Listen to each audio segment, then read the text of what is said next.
La méditation de ce 3 novembre est intitulée « Bienvenue dans la cité de Dieu ». Son maître lui dit « C'est bien, bon et fidèle serviteur. Tu as été fidèle en peu de choses, je te confierai beaucoup.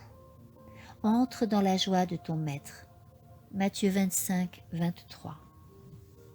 La joie empreinte d'un amour ineffable, Jésus invite alors ses fidèles à participer à la joie de leur maître. Son bonheur consiste à voir dans son royaume de gloire les âmes sauvées par son humiliation et ses souffrances. Celui des élus sera de voir parmi les bienheureux des êtres sauvés par leurs prières, leurs travaux et leur dévouement.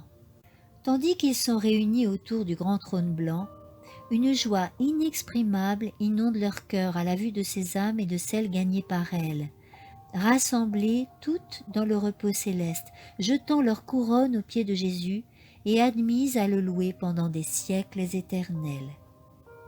Au moment où les rachetés sont accueillis dans la cité de Dieu, une acclamation d'enthousiasme et d'adoration déchire les airs. Les deux Adams sont sur le point de se rencontrer. Le Fils de Dieu ouvre ses bras au Père de notre race, à l'être qu'il a créé, mais qui a péché contre son Créateur, et par la faute duquel le Sauveur porte en son corps les stigmates de la crucifixion. En voyant ces cruelles cicatrices, Adam ne se jette pas dans les bras du Sauveur. Il se prosterne humblement à ses pieds en s'écriant « Digne est l'agneau qui a été immolé ». Tendrement, le Seigneur le relève et l'invite à revoir l'Éden dont il a été longtemps exilé. Après qu'Adam eut été expulsé d'Éden, sa vie sur la terre fut abreuvée de tristesse. Chaque feuille fanée, chaque victime des sacrifices, chaque altération dans la nature naguère si belle, chaque imperfection morale lui rappelait son péché.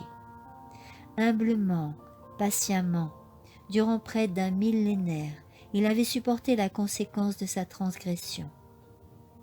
Sincèrement repentant de son péché, il s'était confié dans les mérites du Sauveur promis et s'était endormi avec l'espérance de la résurrection.